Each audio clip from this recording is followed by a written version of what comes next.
Magandang araw sa inyong lahat. Kami ang Horticultural Society at kami naman ang Hunting Gathering Society. At alamin natin kung paano at kung bakit magkakaisa ang dalawang grupo.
Pero saang lugar pa tayo lilipas? Sa isang nayon na kung saan masagana ang mga hayop.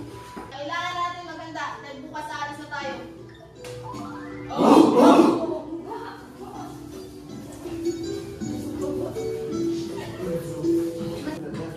Matapos ang pulong na naganap, lahat ng mga ngaso ay sinanda ng kanilang mga gamit at pahinga at ikinamagahan sila ay simula sa kanilang paglalakad. Matapos ang ilang araw ng paglalakbay, narating nila ang isang bundok.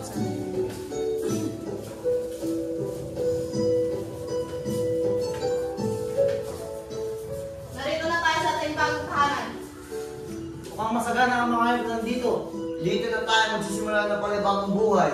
Kailangan natin maganda dahil malapit mong dumili. Iyak na marami na tayong huling ngayong gabi. Kunin nyo na ang inyong mga gamit upang makapaghanda na tayo.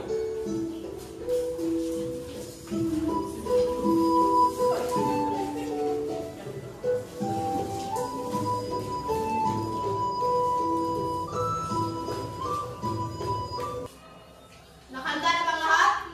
Oo! Hindi ba kami sasama sa kanila? Tayo mga babae, magbunga tayo ng prutas na narito sa ating paligid. Sapagkat mapanganib pa ang lugar na to. Masusunod. Tayo na at baka maabot pa tayo ng dilim sa daan. Tara na. Nang makaalis ang mga aso, ay agad humanap sila ng mga hayop na pwede nilang patayin. Habang sila ay naglalakbay, sila ay magplano kung ano ang dapat nilang gawin. Sila ay gumawa ng isang katibo para mabilis silang maghuli ang isang hayop. At hinati nila ang kanilang grupo upang magkakapaniwalay sila ng paghuli ng mga hayop.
Tayo na, at baka may nagugutom na.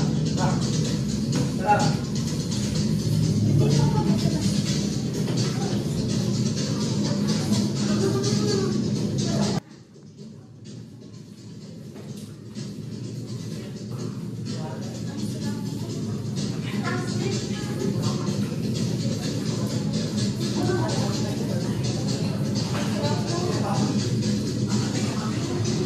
Totoo nga na masagana ang bundok na ito. Sana ang lahat. Malabong mangyari yan. Umuwi na tayo, tiyak nag-aaral na sila. Umuwi na tayo, tiyak na matutuwa sila sa ating mga nakuhang putas. At umuwi na rin ng mga babae sa kanilang lugar na maligaya dahil marami na kanilang nakita sa mga putas. Nang makauwi ang mga babae ay agad-agad na lumihanda ang kanilang mga lalaki. Sinabang sa gaya ng dahan-dahan. Dumating ang mga maso na maligaya rin dahil sa kanilang mga dalang pante.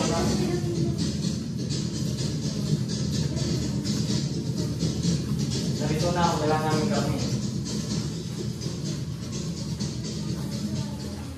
Madali lang mga yan. Susunod.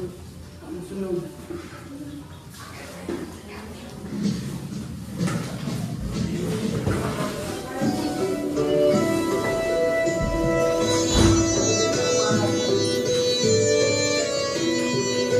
Nakahanda na ako tayo. Tara na, kumain na tayo. Sabi na kayo, kumain na tayo. Tayo ay maghanda muna. At ipagdiriwang ang marami nating huli ngayon at mga putas na tayo nakuha.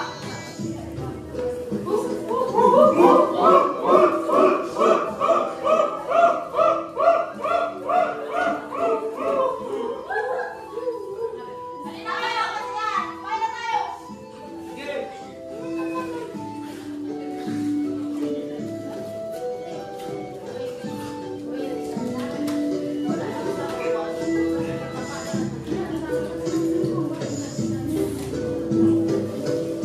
Kumain na kayo at mag-repeat na. Maghanda na kayo.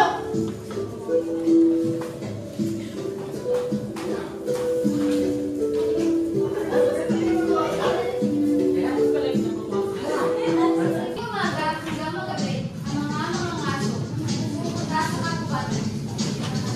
Sibat at apan, tumahan ng isa, kuneho at baboy. Dahil sa kanilang matalas na mata at tahimik na kilos, malaging pa sa pagkakanin para sa buong mga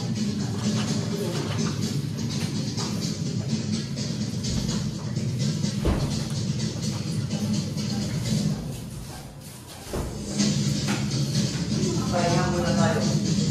Tara na.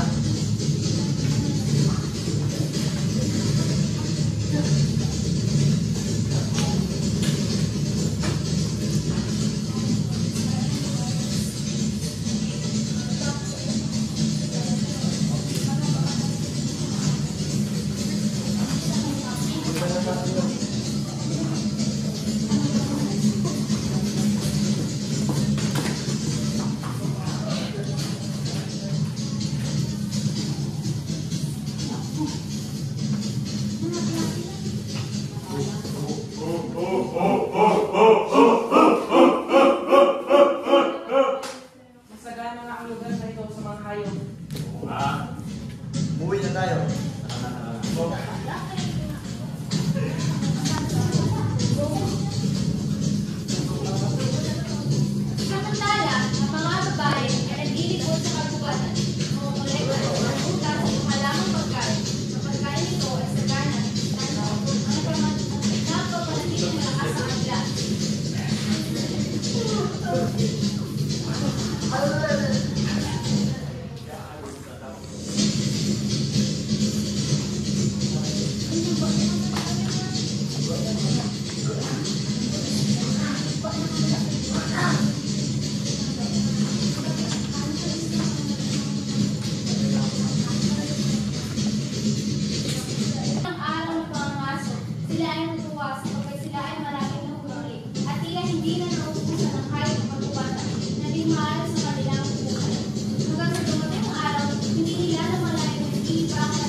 nawala ang mga hayop dahil siguro sa pagibag at lima dahil sa gamit niya.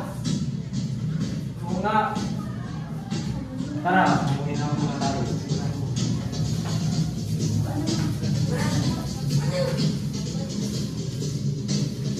Pati na rin ang mga puno ay wala ng mga bunga.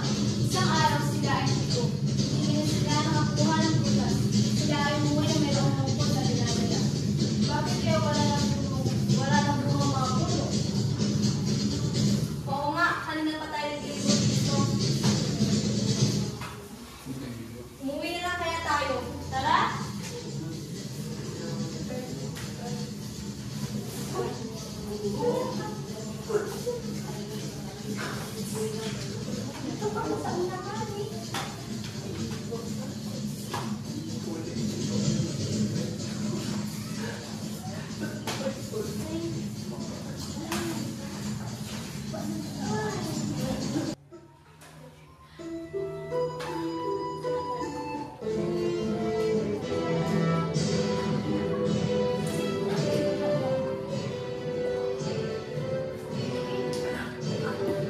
Oh, andyan na sila!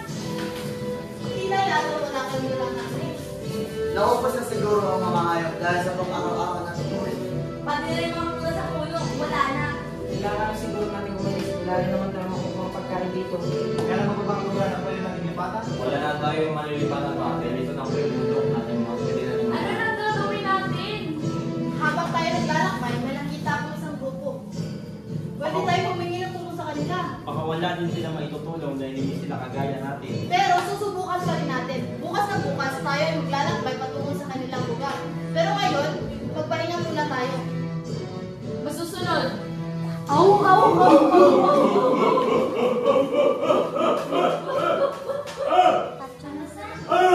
mga kaso ay mayroong kinakaharap na problema at yun ang kawalan ng pagkain at nais nilang humingi ng tulong sa isang grupo na ang tawag ay kasamahan ng hortikultura.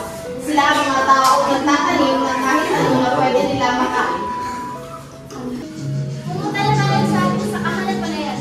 Kaling habang ano ba? Halina kayo! Manalis na tayo. Ang mga tao magsasaka ay nagsasya ng magsasin ay kanilang isahin.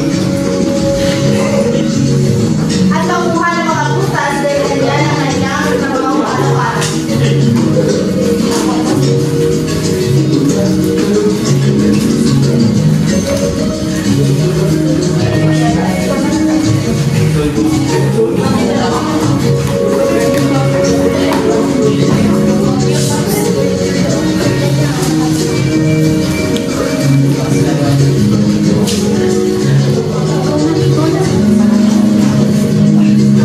Ang mga buka ay parang hindi na maganda.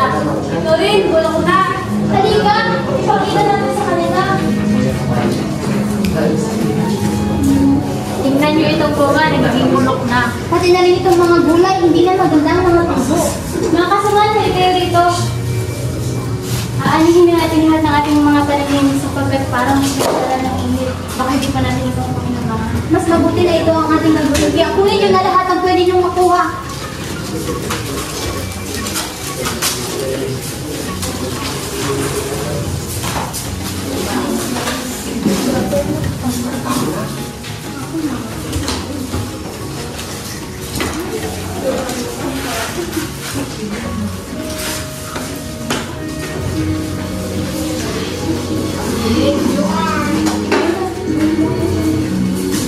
Mabuhay sa ating kahanan, dahil may init na panahon. Sige na, musikan na kayo.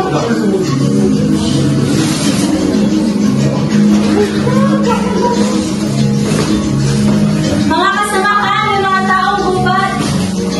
Magandang araw, mga kaibigan.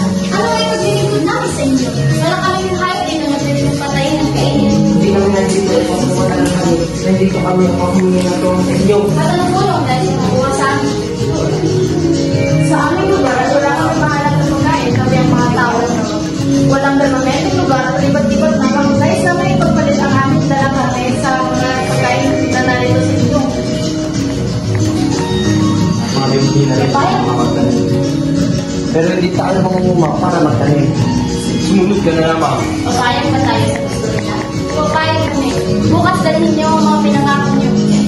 Maraming salamat. Walang anuman. Tara na, baka makawag pa tayo. At bumalik ang mga maso sa kanilang lugar at papuri ng mga ani kanilang mga karne. Makalipas ang ilang araw ay bumalik pa sila sa mga taong magtatanim.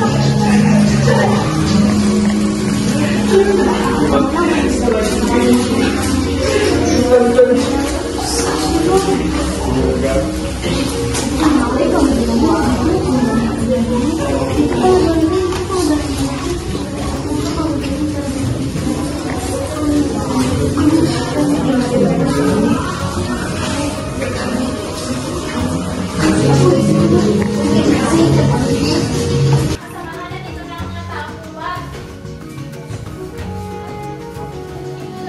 Nadala na namin ang mga karne ng ako namin.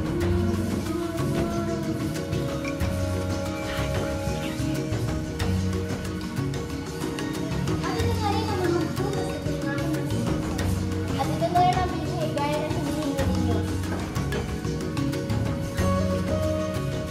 Maraming salamat sa inyo.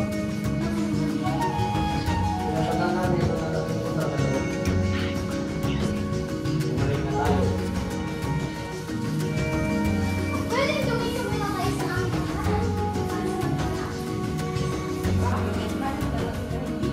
Sila ay hinihingi ng tulong at pa sa aming kahanan para sa Kasi tuturuan namin kayo magsabi kung ano nila ang mga halos. pagkakala namin kayo ng mga kakain.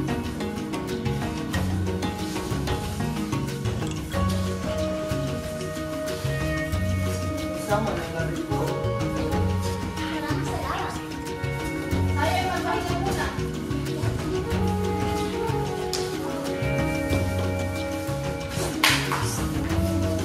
Pinatuloy ng mga magsasaka ang mga maso dahil naawa sila dito at gusto din nilang tumulong. Ang mga magsasaka ay naghanda ng pagkain para sa kanilang lahat. Pati ang mga karne na binibigay nila sa kanila.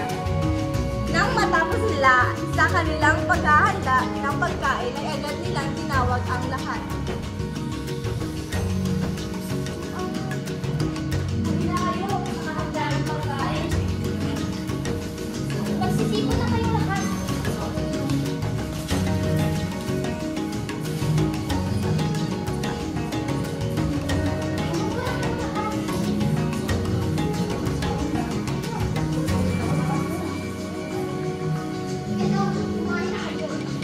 Bakit yung binibigay sa amin ng mga karne? Para sa inyo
kanilang Ay, tatlo ka na. One, two, three, go. Paulit-ulit nilang ginawa ito ang pagtuturo ng pagtatanim sa mga aso at sila ay natutuwa dahil may ibang bagay na silang kaya gawin hanggang dumating ang ito.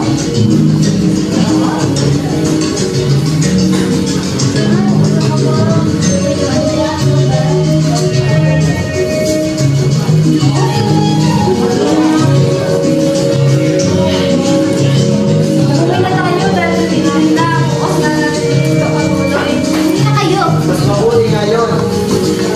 Kami ay nakukutok na rin.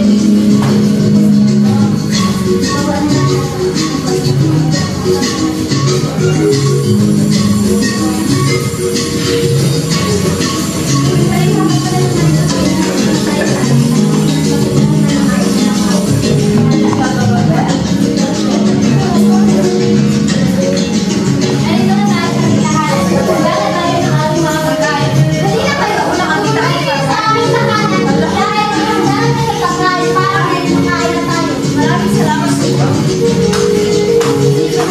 Nagkaroon natin ng aming utang na loob.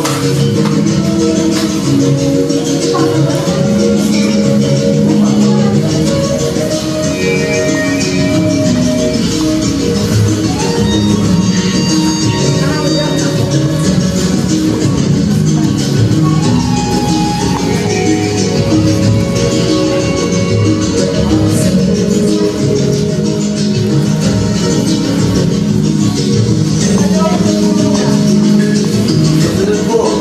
Ano?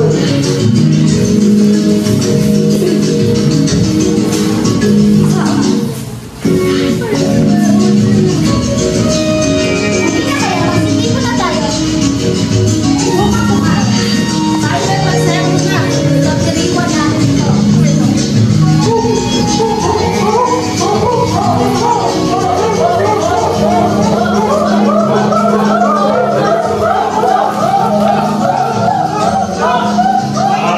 Kami na gutom na. Kaya may kumakain. Magsikain na muna lahat.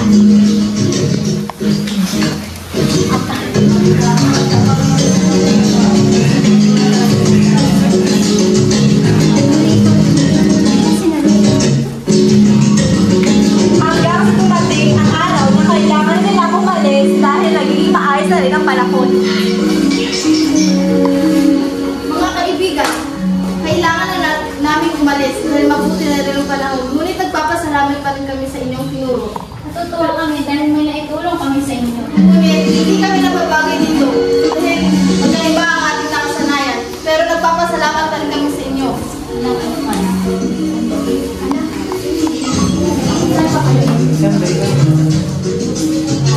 Saan ba? Kung saan na namin mapagtagpan habang wala pa kami matutuluyan. Mayroon kaming lugar na pwede niyong lipatan. Ngunit sobrang malayo yun. Tiyak na maglalaan kayo ng ilang araw sa paglalakbay. Maaari ko sabihin sa amin? Ito ay nasa malayong lugar na kung saan madadaanan niyo ang 6 na bundok at 4 na ilog hanggang sa marating niyo ang malaking puno. Doon ang isang lugar na tinatawag ng pagnanayon ng pagkakalsa. Maraming salamat. Sobrang laking tulong niyo sa amin. Kaya namin maglakbay dahil kami ay sanay na. Galing kami sa lugar na yun. Umalis kami lang na walang libi ng pangangulugan. Maraming mga bagis na hayop doon. Tiyak na maraming kayong mga huli doon. Salamat. Kami aalis na. Ito ang mga tingking. Pwede kayong magtanim at magagamit nito sa mga araw-araw. Maraming salamat mga kaibigan. Hanggang sa muli kami ay aalis na. Walang anuman. Ingat kayo sa inyong paglalakbay. Salamat. namin ito na aming malaking utang na loob.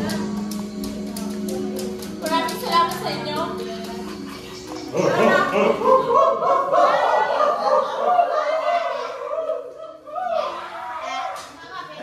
Makalipas ng ilang araw na paglalakbay, ay narating na nila ang kanilang matitirhan.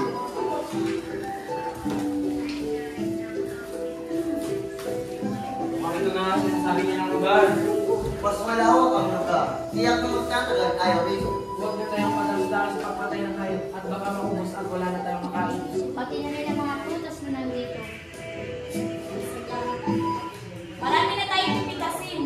kumain muna tayo. Ngunit, narito ang mga binig.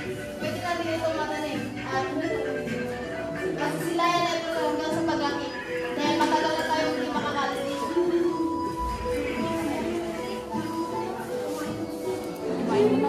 Kumain muna tayo. Dahil gutom na.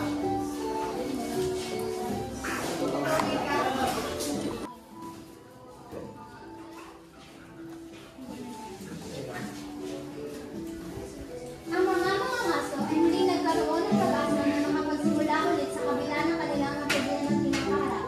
At dahil ay sa tulong ng mga magsasaka, sila ay hindi nakabangon. Ngayon sila ay nasa bagong nilang tahanan upang gawing magsimula ulit ng panibagong buhay. Iyon pa rin ang kanilang kinabubuhay ay pagpatay ng mga hayop. Ngunit ngayon ay nadadaganan ngayon ang pagtatanim na nakuha nila sa mga magsasaka.